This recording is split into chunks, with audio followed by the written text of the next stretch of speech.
Is it always better to forgive and forget? Based on the findings of New York-based author and professor Susan Shapiro, the answer may be no.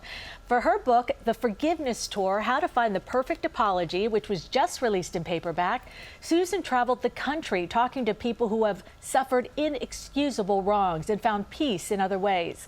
Susan Shapiro joins me now. Welcome. Thank you for having me. I was telling you, I am really, really enjoying your book. Thank you. I mean, it reads like a novel. It doesn't read like, you know, a how-to book. So why did you want to write this? So I had a falling out with a very important mentor of mine, and I felt like he betrayed me. And when I told him I felt like he owed me an apology, he said to me, "I'm sorry for the imaginary crime you think I committed," which made me want to commit a real crime. And he was an addiction therapist, so I basically needed a shrink to help me deal with my shrink. And so I started asking everyone I knew, including I had a reverend friend at Holy Apostle Soup Kitchen, where I used to work, about the whole concept of, in Christianity, of Father, forgive them, for they know not what they do. And I had a friend, an Islamic friend, who said that that for Muslims, you can forgive someone and never, there was a passage in the Quran about how you could forgive somebody but never see them again. Yep. And I asked a rabbi about it, and he said in Judaism, if you do something wrong, you have to apologize 3 times. But if the person doesn't accept your forgiveness, you're forgiven, and they have to ask for forgiveness for not forgiving. Well, that's what I liked about your book, is you spoke with so many people, a lot of religious leaders, but then also different people who have had horrible things happen to them. So can you just give a range of, you know, the stories of the people you spoke with? Yeah, so I spoke with Kenan, who was a Bosnian Muslim war survivor, and his basic attitude, he never got an apology for what happened to his people, and his attitude was never forgive, never forget. And I spoke to Manny Mandel, who was a Holocaust survivor, who said, I thrived out of spite. And I spoke to a woman, former student of mine, Charisse, who wrote an amazing piece about how she recovered from her father sexual abuse. And the clergy, in that case, forced her as a teenager to accept his forgiveness in order to keep the family together. And in the interview, in her 40s, she posthumously unforgave him, which was extremely liberating. Yeah. So what did you learn, you know, about apologizing or choosing not to?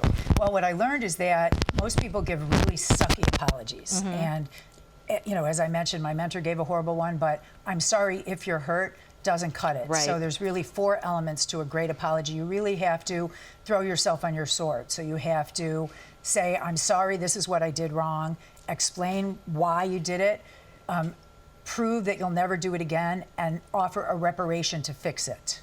So what advice do you have for viewers who, you know, might have someone in their life that won't apologize to them, but they can't cut them off? Yeah, this is counterintuitive. What I found is that sometimes if I apologize for something else myself, that would work. So at one point, my father and I were having a conflict, and I apologized to him because I didn't go to my grandfather's funeral. And I was very vulnerable, and the whole good apology, I explained to him that if I had it to do over again, I would have. It was really selfish that I didn't come. And that broke the floodgates, and all of a sudden he was able to open up to me and talk about regrets that he had. So sometimes, interestingly, if you want somebody to apologize, if you take the first step and you're vulnerable, that might open them up a little bit more. But it doesn't mean that we always apologize.